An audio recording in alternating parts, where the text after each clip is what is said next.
Can we get started? Yeah, okay. All right, hey guys, good morning. My name is Srini Varadarajan. I'm the Chief Technology Officer for a division at Nielsen. So Nielsen is made up of two divisions. We measure people who watch television and other channels, right? That's called the Watch division, and the Buy division is where we measure retail sales. So if you go into a Walmart or a Whole Foods and buy something, we measure retail sales, right? So this next hour or so, we're going to talk about Nielsen Connected System, which is a platform that we started building on Azure, and the journey that we took in basically getting Snowflake, a cloud-native database, to power that platform, right? So that's the next hour or so. Is there a? So I'll be joined by Bob Muglia, who's the CEO of Snowflake. We're going to talk in two different sessions, within the session, two different parts. So to start with, I just want to give you a little overview of what we do at Nielsen. So at Nielsen Buy. So the primary source of data for Nielsen Buy is we get a whole lot of retail sales data. So like I said earlier, Walmart, Whole Foods, any of these people who deal with FMCG, fast-moving consumer goods, we get retail sales information, right? And we process billions of transactions every month. So that's a lot of data that we process, right? And obviously it makes sense for us to be on the cloud because we just ended up building a whole lot of infrastructure to deal with this volume of data on-prem, and quickly we realized we're always playing catch-up, right? We operate in about 100 countries. We're global. Now, the thing about operating in different countries is there's a coding challenge, right? When I say coding, what I mean is if you take this bottle of water, right? We actually capture this. We have a product database that says Aquafina, and we have a whole lot of characteristics associated with this. The fact that it's a plastic bottle, it's about 200 ml, and there's other products have nutrition information. We capture all of that, right? That's really useful for us to build analytics on top of. So that's one thing that we do, and we do it across these 100 countries. The second thing we do is we clean and harmonize this data across these 100 countries.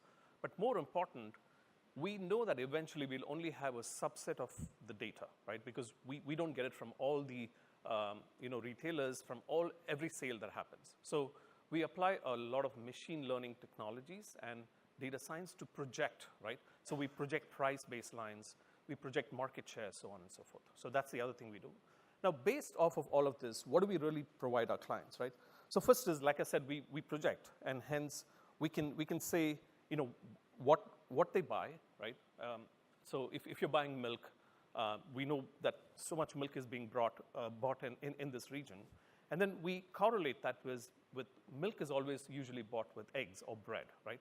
So that's one thing that we do. The second thing that we do is we apply causality. So in winter, certain things are bought more than in summer, right? So that's a simple causality, but we could apply a whole lot of causality to the buying patterns, right? And then as we go deeper, we look at retail sales measurements. We provide aggregation by market, by categories, so on and so forth. Like I mentioned earlier, causality is a big part of what we do, which means we have to know what events are happening related to retail sales, right? Traditionally, we've looked at a few causal events, but I'll be talking more about this, that any event could eventually affect your retail purchasing behavior or your viewing behavior, right?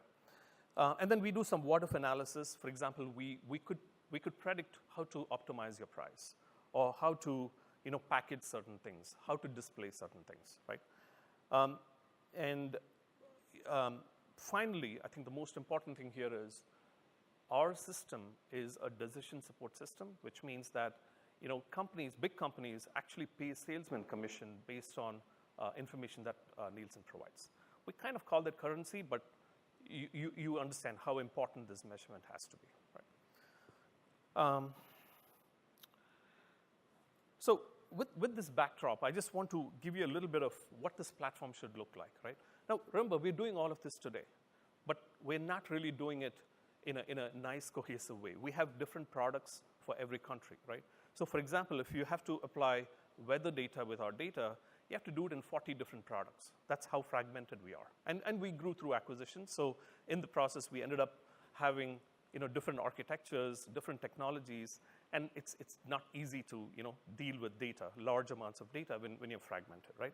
So the first thing was, we needed a way to harmonize data in a more intrinsic way, right? It has to be done at the data level in a canonical way, not at a product level, right? The second thing, it's probably true across this room, you're being asked to integrate more and more data, right? And at some point in time, physics becomes a problem. You just cannot keep ingesting data into your data centers, into your platform, right? So we had to find a way to bring data together in a more seamless or easier way, right?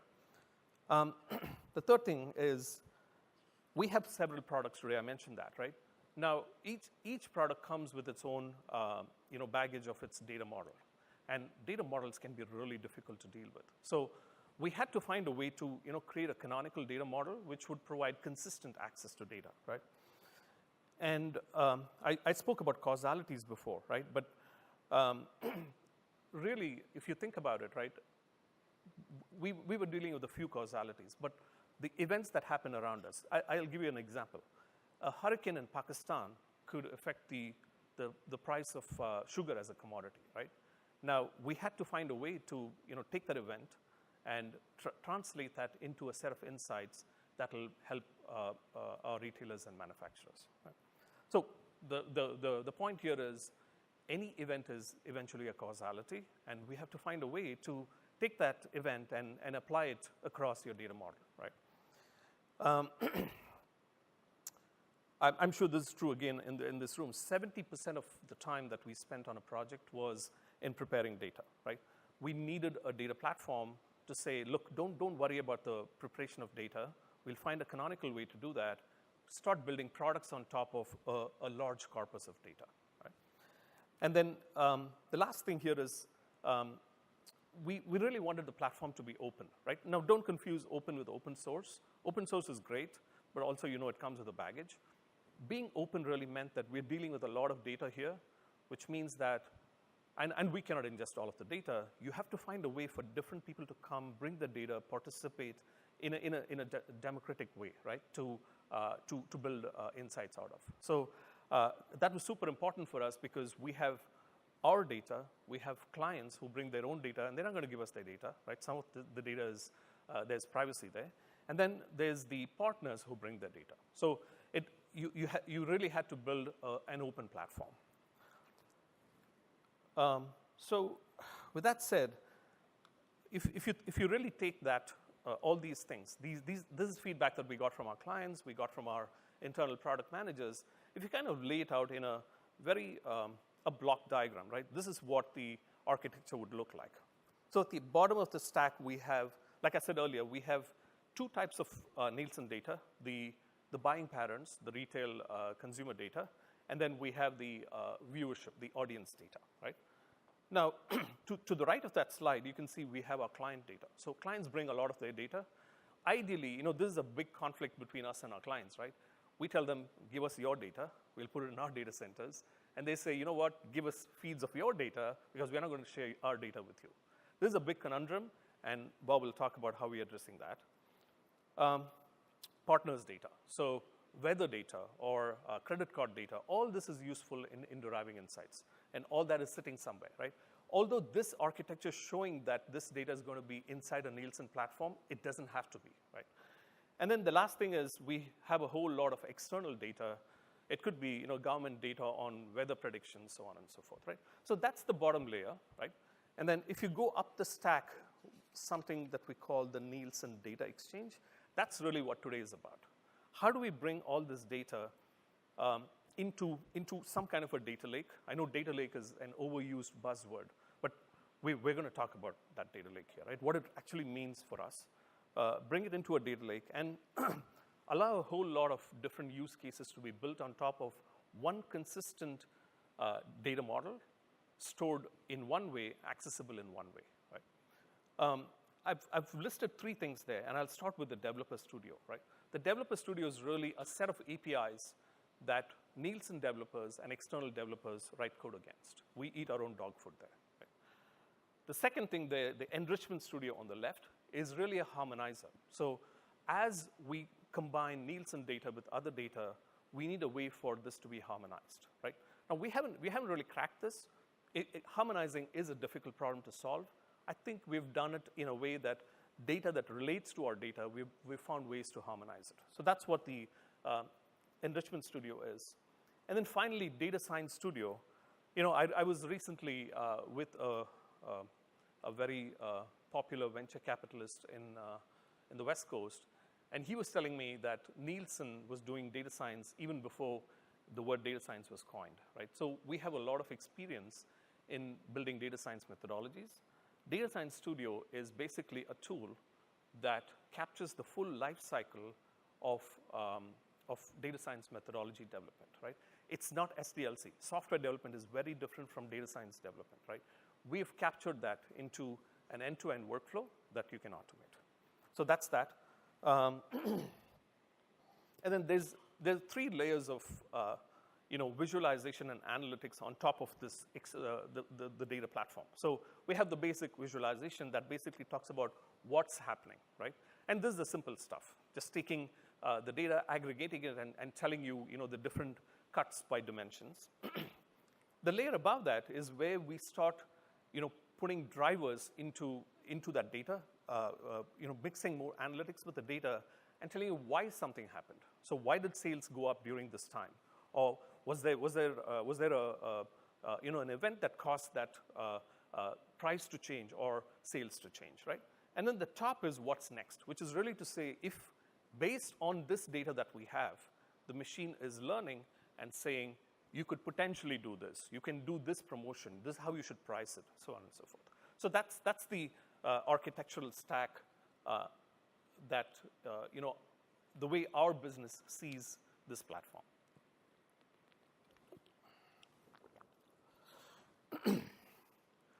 So we did start this journey. We called it Connected System. Apologies for that picture. It's not meant to be an architecture picture. It's a ugly picture, but it does what it's meant to, which is to show you really how this stacked up against the previous picture that you saw. So just like everyone else, we started this journey using Hadoop. Hadoop was a big buzzword at that time, and because of the fact that we are dealing with a lot of data, we had to be on the cloud, right?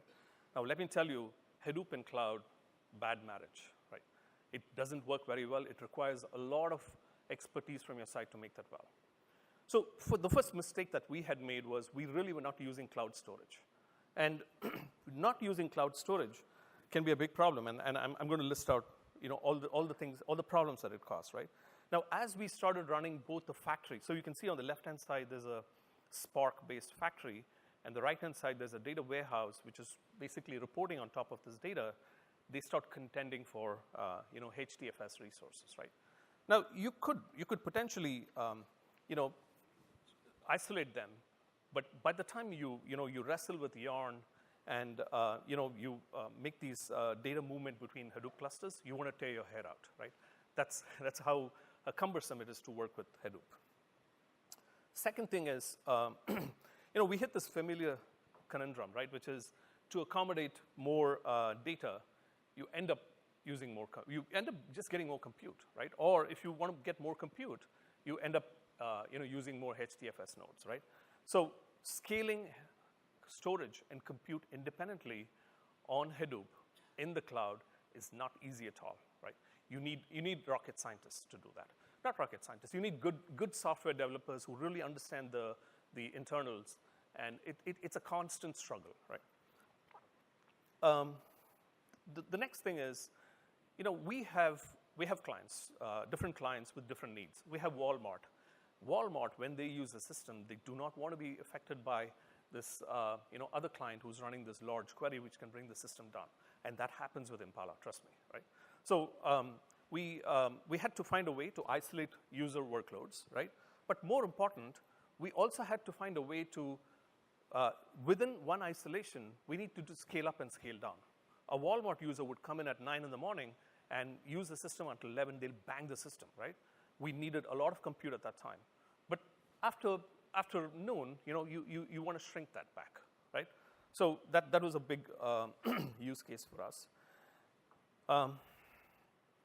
The other thing about running Hadoop on the cloud is it's very expensive, right? Let me tell you this, right? And we learned it the hard way. Again, it's common sense, but we did learn it the hard way, which is if you run something on the cloud and you don't use cloud storage, you pretty much have to keep your data running all the time. You have to run it 24/7, right? And I've heard this anecdote before. It's like having a limo standing outside your house, meter running, right? Just waiting for you to get on it. So that's how expensive it was for us to run Hadoop on the cloud.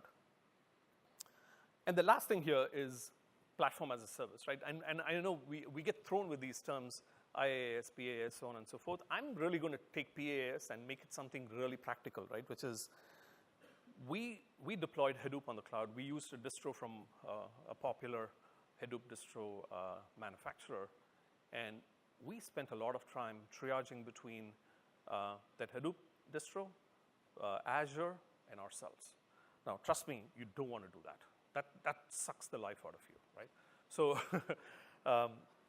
so that was our connected system journey. Again, I want you to take the slide as really more learnings, right?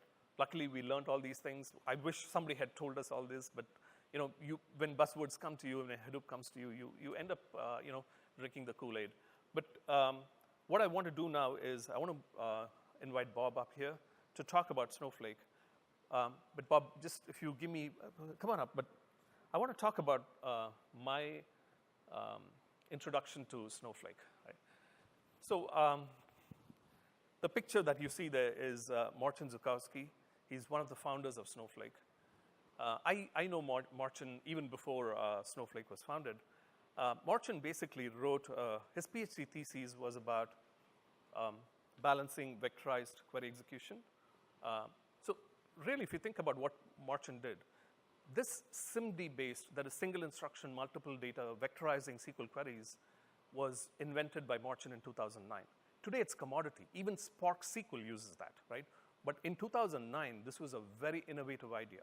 SQL queries would be, I mean, really complex queries would run really slow, right?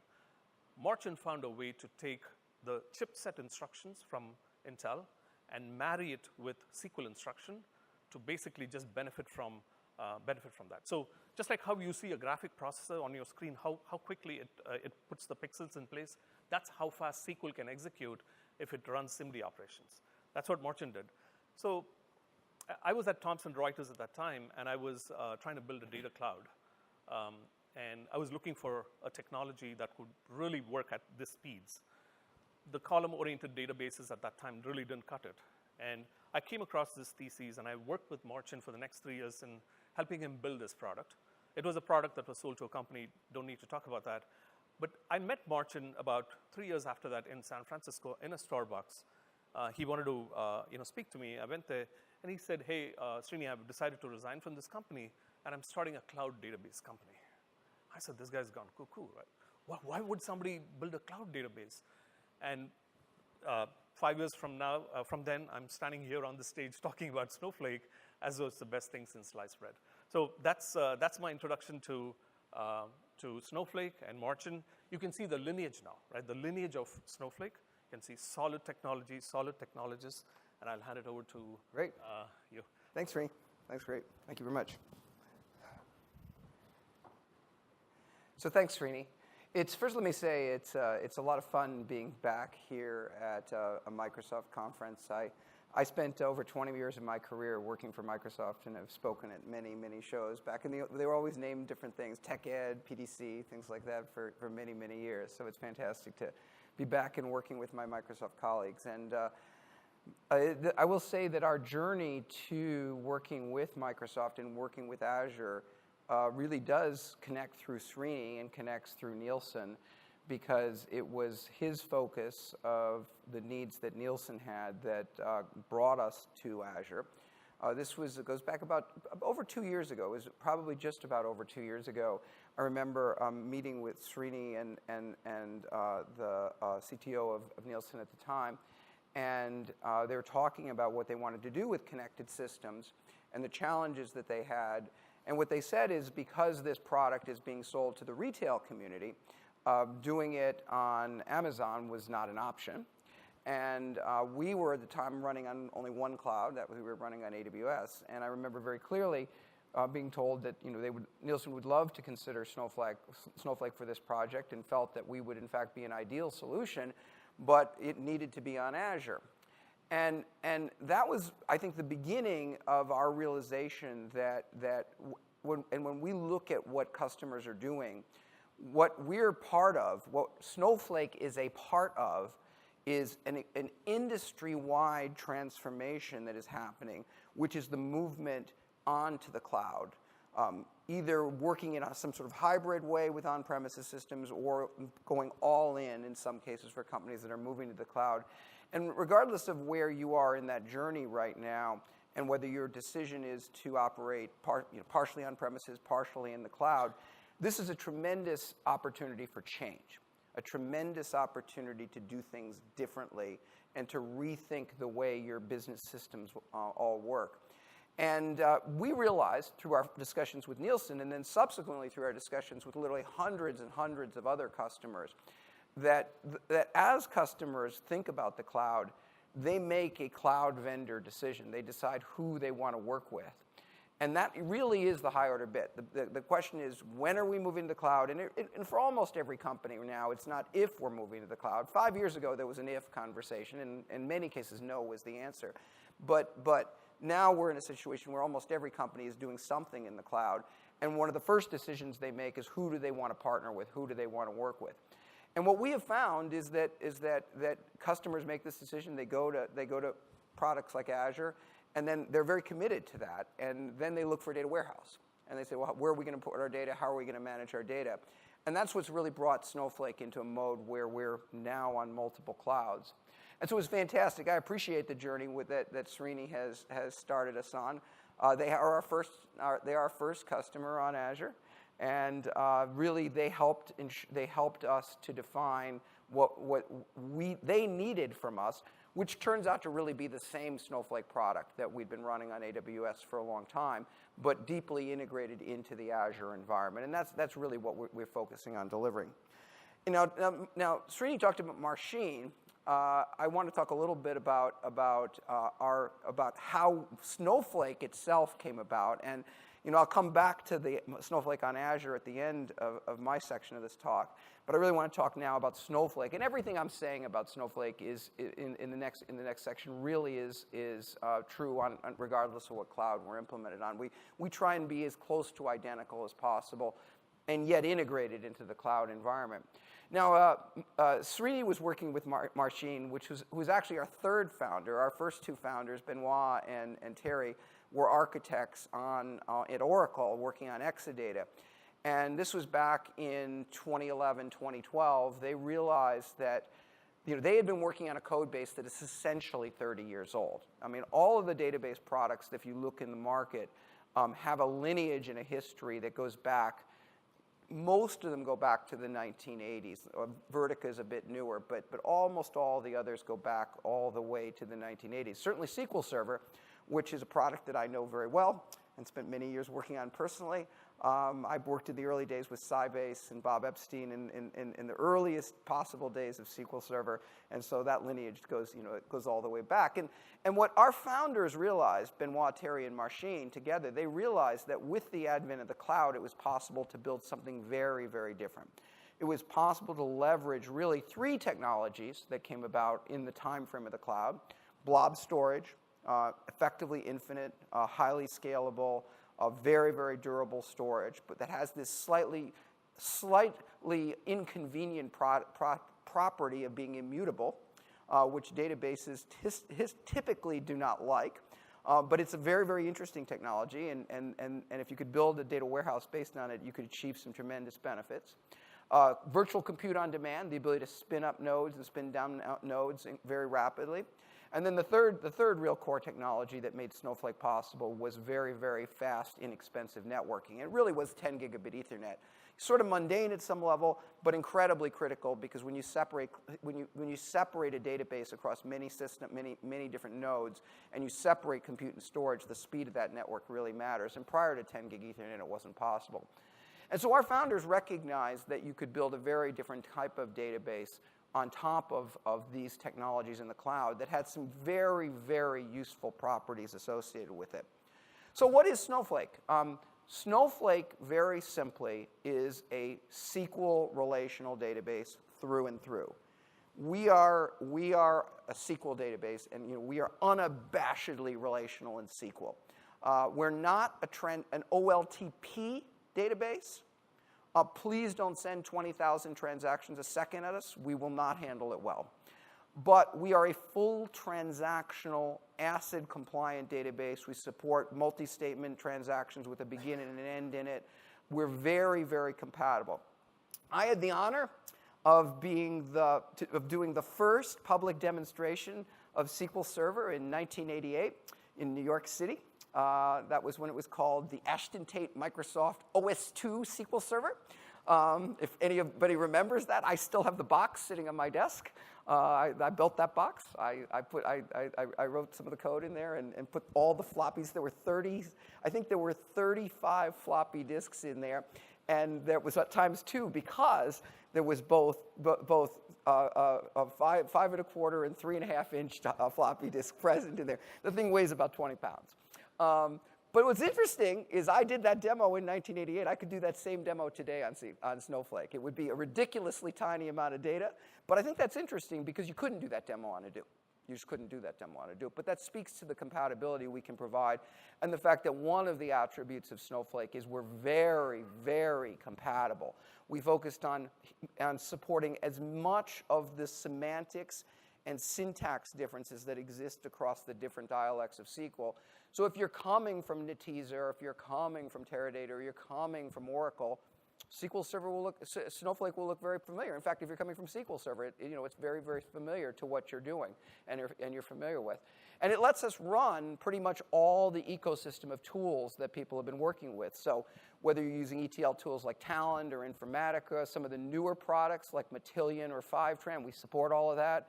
Power BI, Talend, Power BI, Tableau, Looker, MicroStrategy, you kind of name it. All the data cleansing tools, all the sorts of things that are needed to build a complete solution that people have been working with for many years. We really have focused on being very compatible to simplify the migration. The best thing about Snowflake, what customers will tell us that they love the most about Snowflake, is that it is a PaaS service, as Srini said, and it is totally self-managing. There's no indices to create. There's no backups to do. There's no vacuuming. There's no distribution keys. There's no partitioning. Load data, run queries. Snowflake just does the rest. And we don't do that because we have a bunch of elves back in our headquarters in San Mateo tuning the database. And we don't even have autonomous systems trying to tune 100 knobs. See, Benoit, our founder, actually was doing management at Oracle and saw how difficult it was to take a product that was built with 100 knobs. Because, Oracle is the king of knobs, right? And so Benoit realized that how difficult it was to retrofit an existing product to try and make it autonomous. And what he did is he built a system that just didn't need it. And that's what Snowflake is. But I'll talk a little about how that's possible. We can support any kind of data that you want to put in it in the form of structured data or semi-structured data. So by structured, I mean rows and columns, typically CSV. Semi-structured, I mean JSON, Avro, ORC, Parquet, all of those data types. I call it semi-structured. Some people talk about it as unstructured.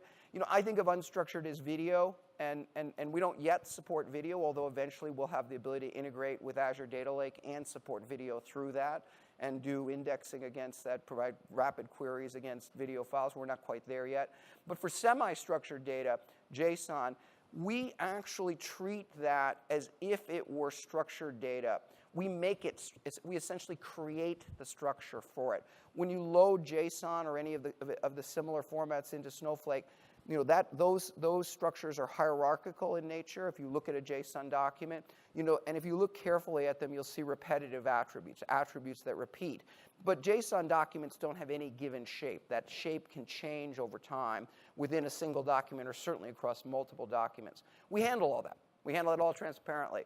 You load data into Snowflake, what happens is, if it's JSON, we find the structure. We see the attributes that are repetitive, and we go, aha, that's a virtual column.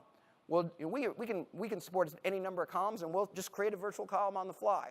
And what we'll do is we'll extract metadata from that in order to do efficient query optimization. We'll column or compress it. We'll encrypt it, and we'll stuff it in our micropartitions just like we stuff everything else. So we treat semi-structured data almost as if it were structured, but we don't force you to change the structure. You can maintain that, and then you can leverage SQL and some extensions we've done through a dot notation of SQL to just reference into those virtual columns as if they were traditional structured columns in a table in a CSV file. So you can do joins and any relational operations against all of this data. And this is interesting because customers come to us, and I'll talk a little bit about this, as either coming from traditional data warehouses or coming from the Hadoop environment. And they sometimes forget that we do the other part of it as well. But the most power comes from working with all of your data in a cohesive format. The other thing that's interesting is we can support data of virtually any size.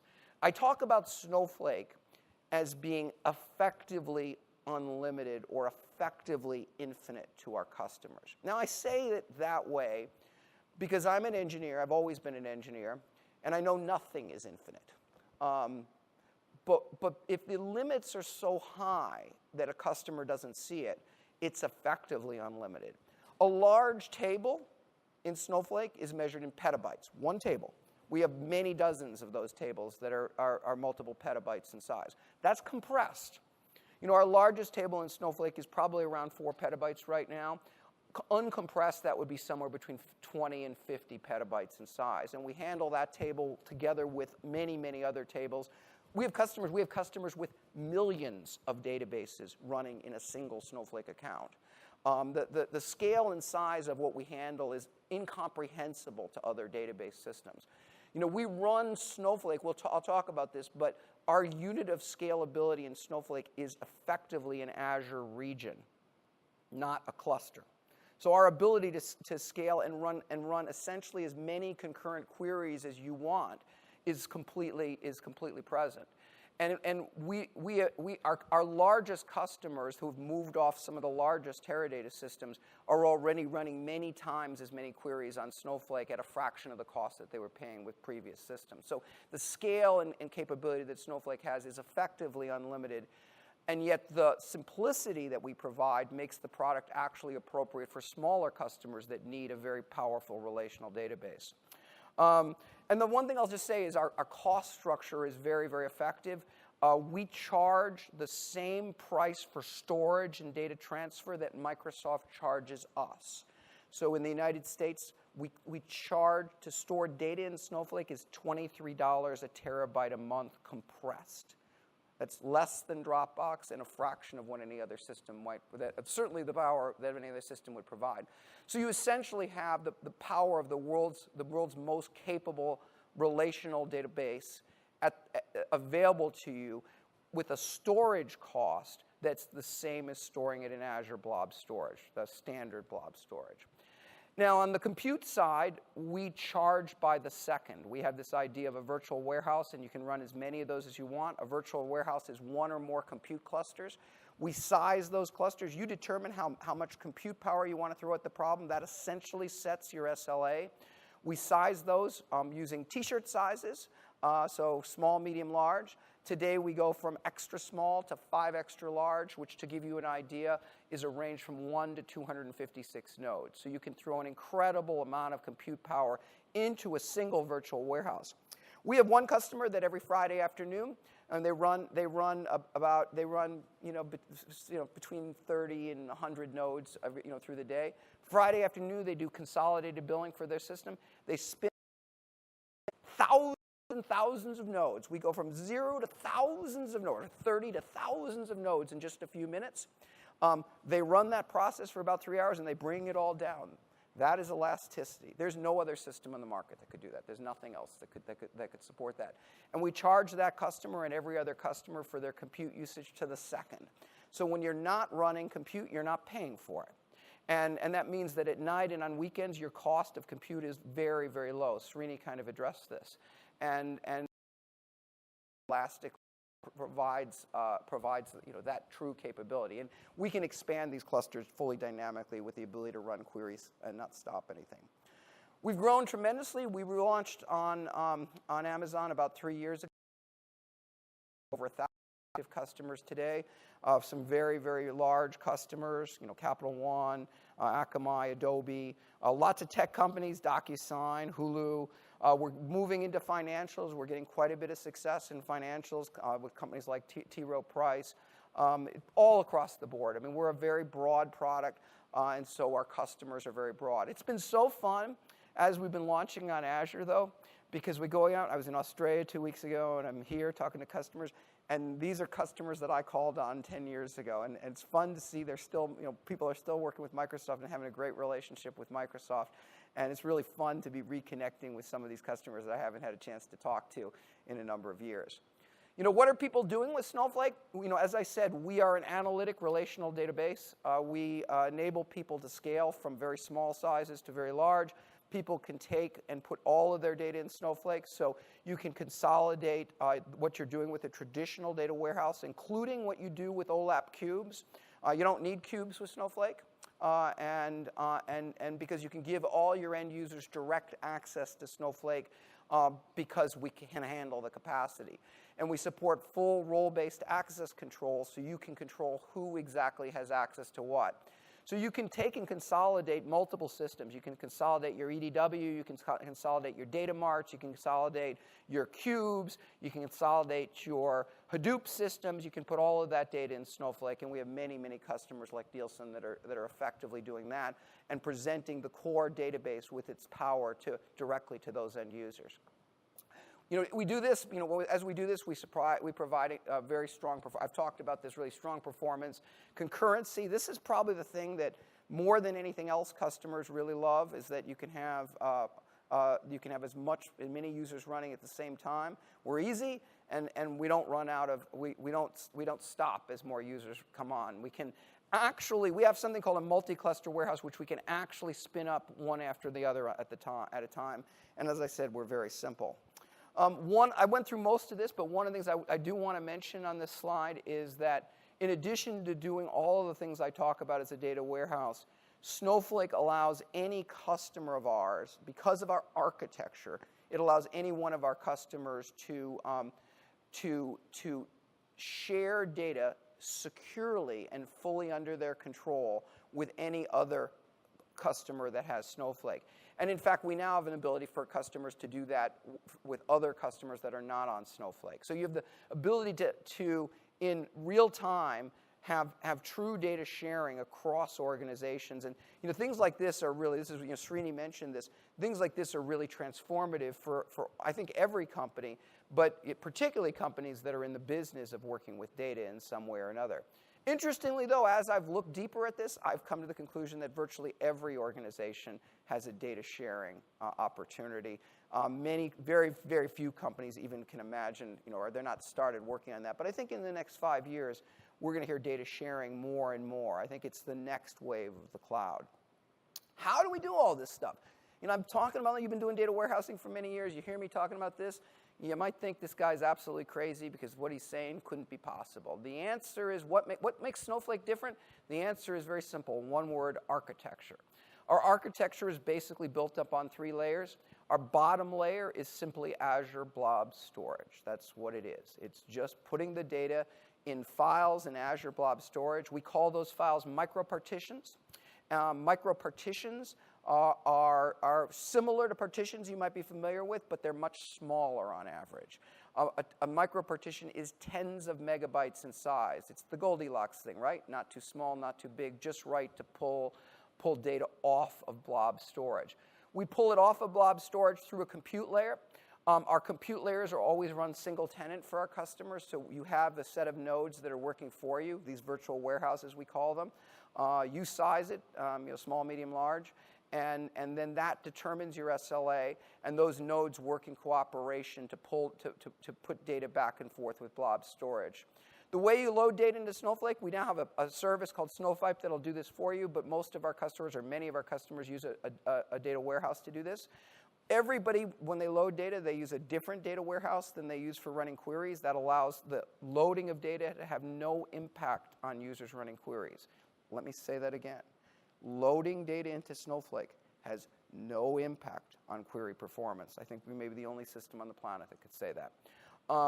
How do you load? We load data you either through Snowpipe or you start a virtual warehouse. Those compute nodes pull data out of blob storage. We are fully integrated with Azure Blob Storage as well as Azure Data Lake v2. And as that data gets pulled in, we either have a schema for it because it's already structured data, or if it's semi-structured, we create the schema on the fly as I described. We suck that data in and we break it up, we chop it into these micro partitions. To give you an idea, a traditional database that's a partition database, you set a partition key and a typical system might support tens of thousands of partitions. There are no partition keys to define in Snowflake. We automatically partition all the time. And these micro partitions, we support many more of them. That table I said that was multi-petabytes has tens of millions of micro partitions that was created underneath automatically by Snowflake. And for all of those partitions, we have metadata that tells us about the data, which is what allows us to do such effective query performance.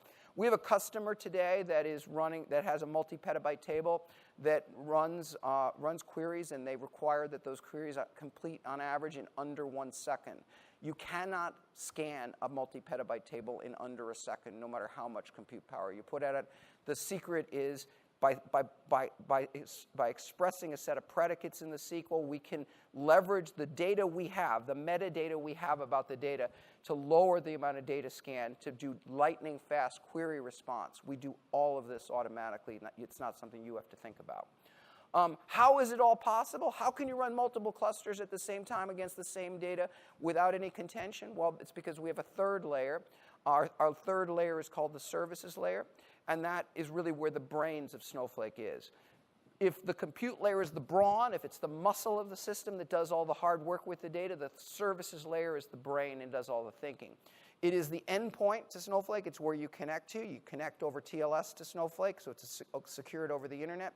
It's where we enforce all security and role-based authorization. So it's where we define what access you have to what tables, and all of that's managed within Snowflake. It is where we do the management of Snowflake, where we instantiate virtual warehouses and put them to sleep. It has the metadata store there. We actually use a scale-out NoSQL metadata store, which I'll tell you is an open source product today called FoundationDB. And that's where we put all of our transactional-based metadata. And in fact, transactions in SQL are always managed through our metadata store. And that's how we achieve this ACID-compliant transaction support. I said we're not OLTP, but we are, in fact, a fully transactional ACID-compliant database.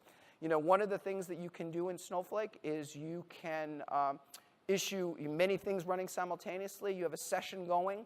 This is an ETL session that's doing updates, and I'll give an example of a multi-statement transaction. Begin transaction, insert, update, select, delete, inserts, select. As that session progresses, it will see the data in the state that is indicated by the session based on the operations, the DML operations that were made on that. Every other query that is running on the system, regardless of what virtual warehouse it is, will see the data as it was before that session started. The instant that session says commit, that you issue a commit statement in that multi-statement transaction, the next query that starts on any virtual warehouse, on any compute cluster, will see the updated data. That's only possible because the state of the database is maintained in the metadata store above the data. We're the only product in the market that does that. And so we were born to handle vast amounts of data and to do transformations against that data. I'm confident that Snowflake is the most powerful, effective data transformation tool on the planet. If you have 100 terabytes you want to transform, Snowflake is the place to go to do it. We can do it in a single transaction, even if you have multiple steps along the way to do that. And this is where the services layer is, where our query optimizer is. It's what compiles the SQL. It's what does all of these optimizations. All the smarts of Snowflake happens at the services layer. So this is really an architectural. All the crazy things I've said that we can do, sort of semi-impossible things if you've been in the industry for a long time and know databases, it's all possible because this is a different architecture and it just works differently than a traditional shared nothing or shared disk architecture like you see with all of the other products on the market. We're global. We're focusing on being global, and we're now expanding our reach across different regions. And we are working in different parts of the world to make sure that Snowflake is available where our customers need to be. And I'm incredibly pleased to say that we've been in preview for a few months. We came in preview over the summer, and I'm incredibly pleased to say that today we're announcing that Snowflake is generally available on Microsoft Azure. So can you get a hands on that? Can you get some hands on that?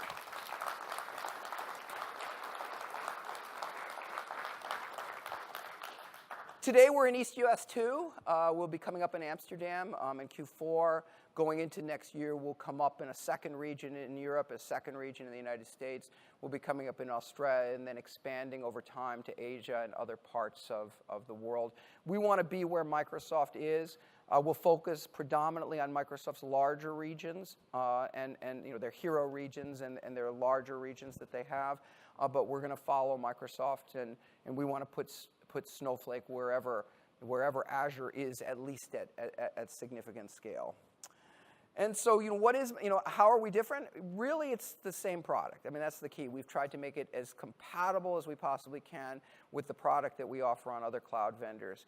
And so it's the same interface, the same everything. It's literally the same code base. We update the code every week, by the way. It's constantly something, and we do that non-disruptively. So queries keep running, and we're doing the same thing across multiple cloud platforms. We have, however, integrated into the capabilities of Azure, in particularly the way blob storage is managed, and in the way Azure Active Directory works. Those are examples of where we've done integration with what Microsoft is doing, and working with Microsoft and their partners like Databricks, we have fantastic solutions to take Snowflake and then work with Spark and Databricks and other tools to provide advanced analytics on top of Snowflake. In fact, I think that working with a tool like Databricks to do advanced analytics, Snowflake is the fastest and most performant data store you can find to work with Spark and to do that kind of analytics or streaming. So with that, let me bring Srini back up to close on what they've done with Snowflake, and then we'll answer a few questions. All right, thanks, Bob.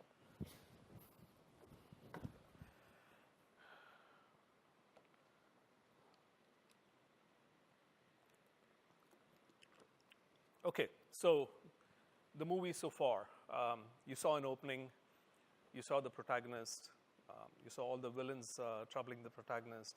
There was even a flashback, Marchin. And then Bob flew in with the Krypton and saved the day. But this is where we are. The movie has a happy ending, right? So we are on Connected System 2.0 now, right?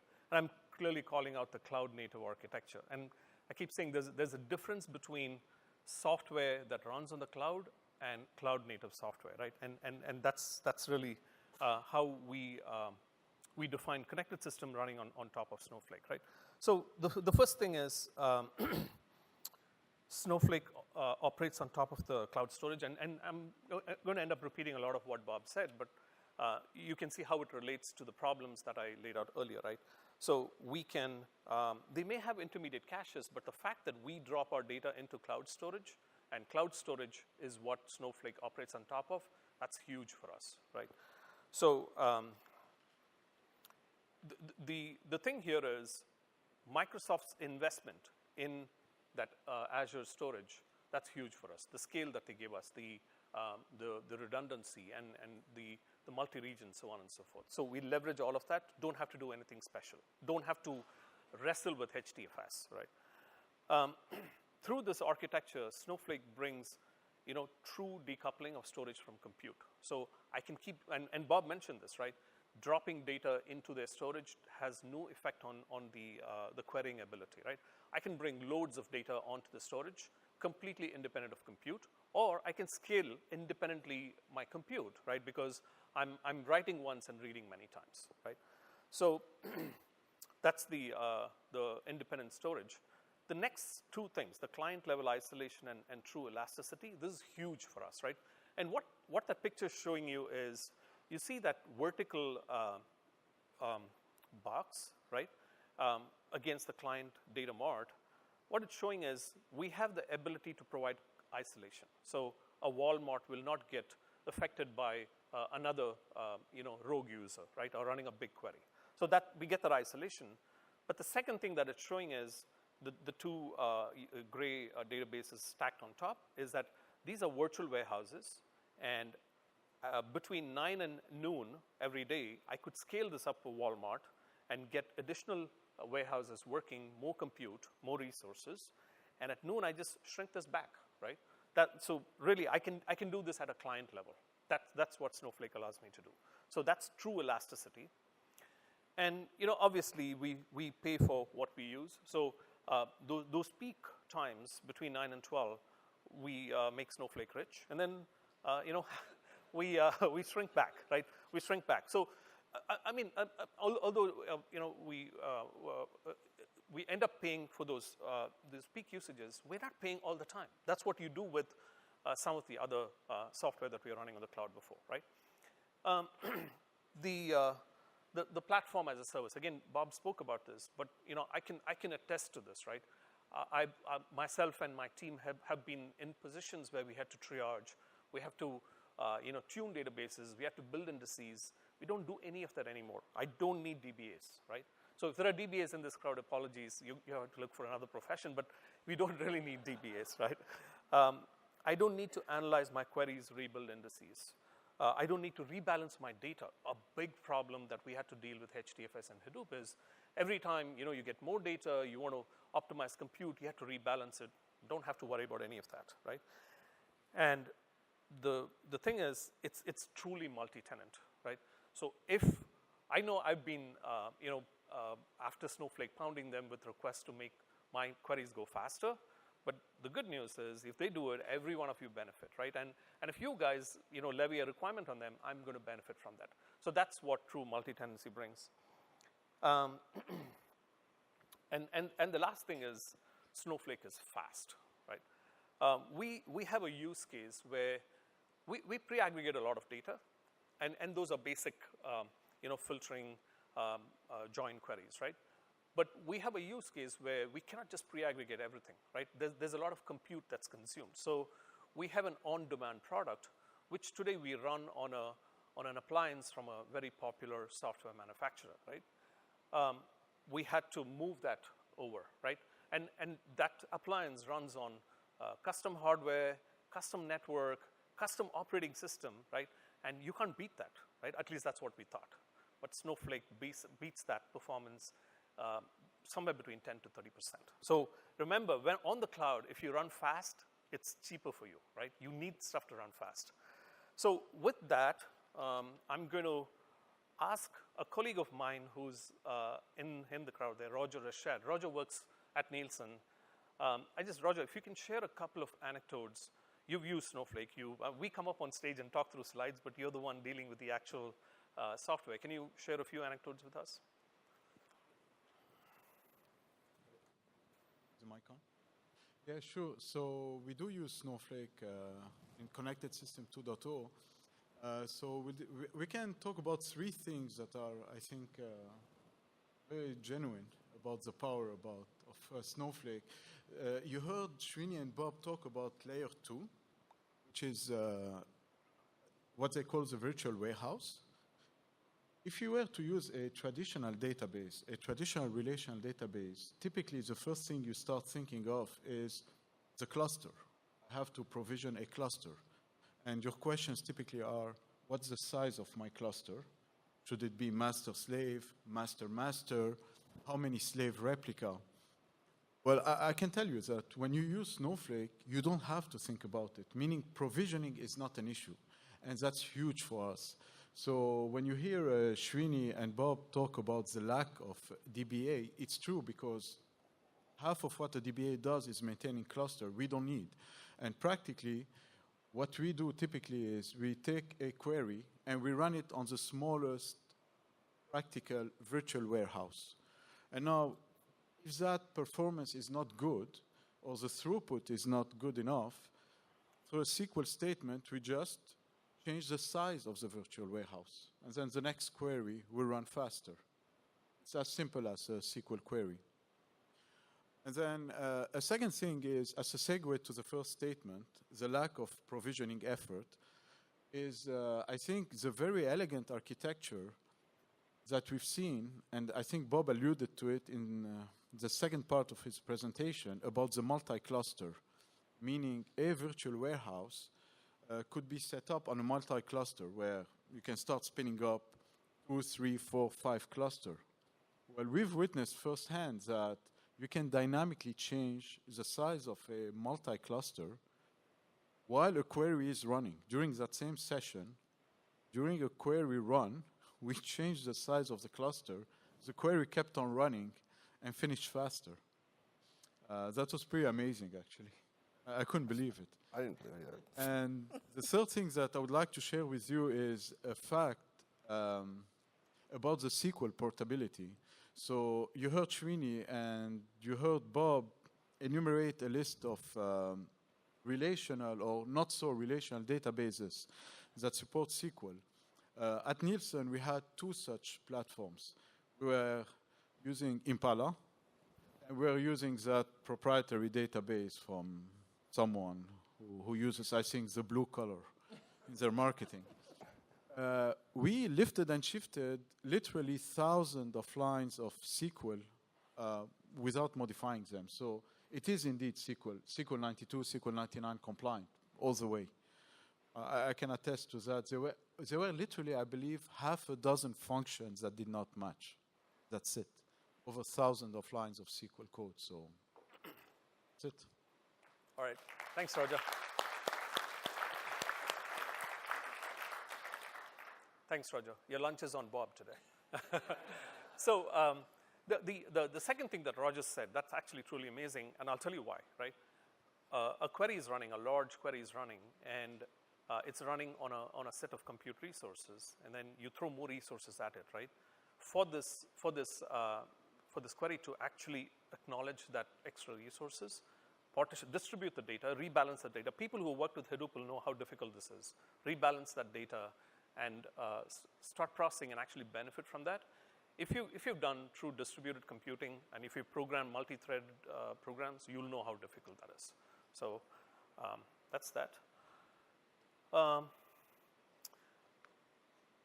What's next, right? So like I said, the movie has a happy ending. In October, we'll go live with Connected System with our first client. It's a system of record client, which means that client, it's actually Tyson, right? Tyson will be going live with Snowflake on Connected System on Azure, and they will basically be shutting down other systems and use this as their primary system of record. So one thing I've challenged the Snowflake team with is actually 2 things. One is get this on demand into really scale for hundreds of clients that we have, right? The second thing is we need to go to Europe because, like I said, we are a global company. It's a global platform. We need to take to Europe and eventually Asia. So these are 2 things we are working with Snowflake on. There's one thing here that I really want to call out, and that's the digital marketplace, right? So I think in my opening I mentioned how the data within an enterprise is no longer sufficient for us to build insights out of, right? Every company wants more data. Now, physics is going to be a problem because if you can't just get all this data into your data center or data lake, right? But guess what? The cloud is the perfect solution for that, right? All our data, if we go on a cloud, is going to literally be on the same storage subsystem, right? which means you're not moving data around. Sharing data becomes a possibility. And we've been working with Snowflake on this data sharing capability. Remember, the data is already in Snowflake. There's a schema, and you already have users and roles attached to it, right? It just becomes a natural way for you to say, I'm going to expose this slice of data out of Snowflake, and now your compute processor can just pick that up. So all your data lives in a cloud storage. There's a database capability that exposes slices of this data, and you build compute on top. So that's something we're truly excited about. For our clients, it makes a lot of sense because now they can put the data on Azure. They have their own Azure account. They use Snowflake to share the data. We have our data running there. Our analytics now can access the data that we're entitled to, right? We call that a digital marketplace. And I really think that in 2019, that's what is going to propel our growth. Bob, did you want to come back up to talk a little bit about the data sharing? You already did speak about it, right? Yeah, I mean, we mentioned it. I will say that in the next few years, I think data sharing will be a very significant trend across the industry because if we sort of look, I was here at Microsoft in the internet era, in the infamous internet timeframe, when we watched the change that it did to not just technology and technology companies, but really to society as a whole. When the internet connected people together with things like email, and then of course text came, and ultimately we saw social networking arrive, and tools like Teams and everything else kind of emerged from that. And the internet also connected people to businesses, and that really enabled a whole era of internet commerce, right? That was born really in the 1990s. And then in the last 10 years, the cloud has appeared. And what the cloud has really done is it's connected applications, and connected applications through standardized interfaces and APIs. And one of the great things about the cloud is the way apps can work together and call each other through APIs. And devices, mobile devices are connected. You have connected apps connected between your device and connected to the cloud. That was the cloud era. Well, I think there's a third era that's coming, and that's to connect the data together. Because the data is not connected. It's the thing that's not connected. People are connected. People and businesses are connected. Apps are connected through APIs. The data sits in silos. And that's the world the way it is today. It won't be the way the world is 5 or 10 years from now. The data will start to become much more connected. And the technology that will enable that is data sharing. And what we have today is a solution that works incredibly well within region. We just released a second version of that a week ago. That's live on Azure today. And if you are in region in East US2, you can share data instantly and securely, fully under your control with any other organization using Snowflake. Our next step is really to enable that globally, to allow data sharing to be enabled between regions and between clouds. Because you're on Azure, but maybe your customer's not. They may be on a different cloud. Snowflake can connect that together, and data sharing will connect that. And we'll do cross-region and cross-cloud replication. That's already in trial in our customers. The third phase, and this is what Srini was talking about with the marketplace, is really enabling this. It's enabling how we, I don't know, we have slides here, to enable how to do commerce against that and enable people to monetize the data. So we're having great conversations with customers who have data in their organization, and they see that data as a critical business asset, and they don't know how to monetize it. And this mechanism will provide the fundamentals for that. Let's build this out. So that's sort of what it looks like. What kind of comes after that? So let me just sort of close and with the two of us and say that I'm thrilled to be working with Srini. He's been an incredible partner. Nielsen's been an incredible partner for us. But I'm also incredibly thrilled to be working with Microsoft on this and the work that we're doing with Microsoft. And I stole this slide from Kevin Turner from years ago from Microsoft, and he always closed with this slide. I always really respected this. And Kevin always talked about earning the right to be a trusted advisor. we're focused on one area. We're focused on data, but working in partnership with Microsoft and great customers like Nielsen, we want to earn that right. We're a values-based company. Our mission is to enable every organization to be data-driven. That's what we do. That's what our mission is. Easy to say, not so easy to do, but we're doing it. We're a values-based company. Our first value is we put our customers first, and we're thrilled to be working together with Microsoft to make that happen. Great. I think we've got time. I think we still have a little less 10 minutes for questions. If anyone has any questions for Srini or I, we're pleased to take them.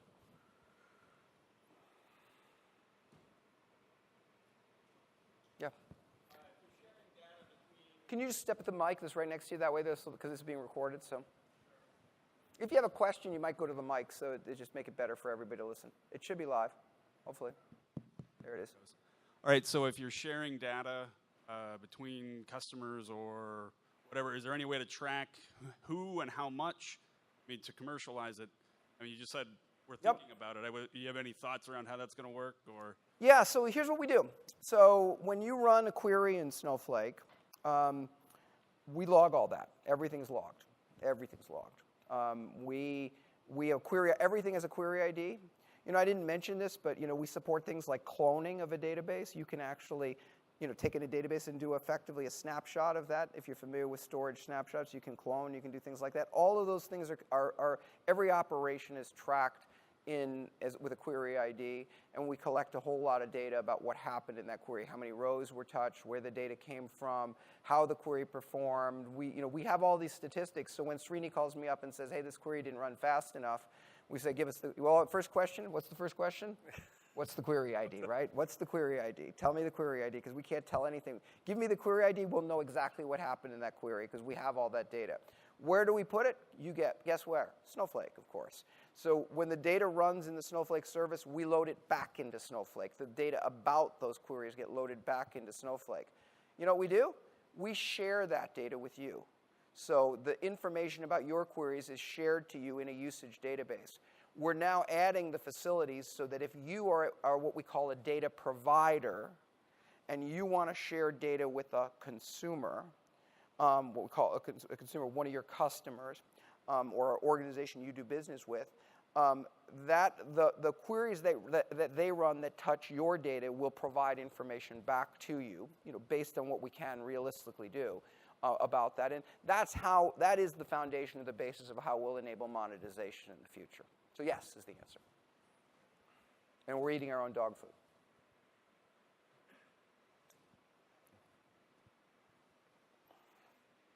I think the question is more for Srini. Is there a business case in Nielsen to provide like real-time data ingestion? And if so, how Snowflake can handle that? No, that's a great question. So if you remember, one of the things I said earlier on was we deal with certain causal information today, which is not in real time, right? Which is, if you did a promotion, we get details about the promotion, and then we use that data against our data to project, right? And I also said that any event is a causality, right? And those events happen in real time. So there's no reason for our retailers, manufacturers to wait. Today, we take about 8 to 9 days to process, get all the data from a retailer, process it, aggregate, and send the results back, right? But there's no reason for that to happen. We have the potential to get data on a daily, even hourly basis from some of our retailers, some of the big retailers, and we know that events happen in real time. So we have the ability to, architecturally, we have the ability to correlate events that happen in real time along with this hourly, daily data and produce insights from it. We have the ability to do it. We haven't actually built it into the system, but that's one of the things that we want to build. Great. Yeah, please. It's a question for Bob. This is more on the roadmap for your Snowflake and Azure. How many regions are you expanding in US, and what regions are you available right now? That's a good question. So yeah, the question is regional expansion. We're in East US 2. We're going into Amsterdam. I'm pretty sure we'll be in Dublin as a second region in Europe. We are still trying to figure out what's the second, where we go to our next region in the United States. We very much want to follow Microsoft's top region approach. Multi-AZ is important to us. So having Azure add AZ support to all of these regions is critical. We leverage the AZs. We actually run across all. We run across, it's 3 or more AZs. I mean, if the region would support it, and split our services layer across, and particularly our metadata storage across multiple regions. And we do this for resiliency and for durability reasons. And so that's a critical aspect of where we're going to go. I don't think we figured out our second region. And we're, one of the things I keep saying, we say we're values driven. We put our customers first. We listen to our customers. We listen to our customers. We listen to our customers. We're still listening to hear which regions are most, that our customers mostly want us to go into. So we'll listen to Microsoft and where they're putting their energy, and we'll listen to our customers on focus. And we'll go to the second region. I look forward to being in many regions in the U.S. over time, though, on Azure. We, by the way, have seen, the demand for Azure, Snowflake on Azure is very strong, very strong. We have 13 customers already. We just GA'd today. Before we GA'd, we had 13 customers that have signed long-term commitments to us on Azure. And so we're seeing tremendous growth on the Azure platform. So we look forward to expanding across many regions. Quick question. Although you said you really didn't need DBAs per se, what were some of the challenges that you had with engineers or skilling up to help with this system with Snowflake, and some of the skills that you've had, or some of the challenges with your engineers to learn? Okay. Is that for? I think is it for you, Srini? Because I think you're. Okay. So the question is what kind of challenges we had in getting Snowflake onto Azure and working the engineers, typically what they have. So I think one thing Bob said earlier was, when we call Snowflake and say this query is running slow, right? They ask for a query ID, right? In a loop where you have a DBA, you basically you don't need discipline, right? You can write queries that you want, and then your DBA takes care of it, right? But in this case, you have to be disciplined. Remember, there's a cost associated with running on the cloud, and all of us somehow, at least we missed it, right? We thought, hey, cloud is great. We can, provision infrastructure. We can run it, and somehow people thought that's the same as running in a data center. It's not. Every query that you run, every bad query that you run is costing you money, right? So a certain discipline has to be in you to start working, operating on the cloud, and particularly working with Snowflake, right? The other thing is, when you work with a distributed system like Snowflake, again, this is not a technology limitation. It's just that you have to be thoughtful about how data is going to be partitioned and how your query is going to run, right? I think Roger mentioned we took thousands of lines of SQL code and lifted and shifted it from a proprietary appliance-based technology onto Snowflake. Snowflake was great. It ran the query and it produced a result, and it was about 10% faster than that other technology. But should we really have written that query that way in the first place, right? When you move away from single tenant, single domain systems onto truly distributed systems, you have to think a little bit. So those are challenges we still face, right? And I expect we'll mature over a period of time. A couple closing comments, because we're basically out of time on what you just said. First of all, let me say the following, which is their system is one of the most complicated database systems on the planet. I mean, the queries we're talking about are notorious for being some of the most difficult for any database to run. And in fact, our founders, had said, we've seen this before in our past lives. So it is a very, very complicated system that these guys built. And the second thing I'll say is, we talk about no DBAs. What we mean is that there's none of the manual work that you have to do to maintain these systems. You still do data modeling. Data modeling is very important. You still have all the systems to build and everything, so there's lots of work for people to do. I don't think we'll put any people out of work. I just think the jobs change. With that, I thank everybody very much. Thank you, Srini. Thanks a lot for everything here, and we really appreciate your time, and we're thrilled to be here at this conference with Microsoft.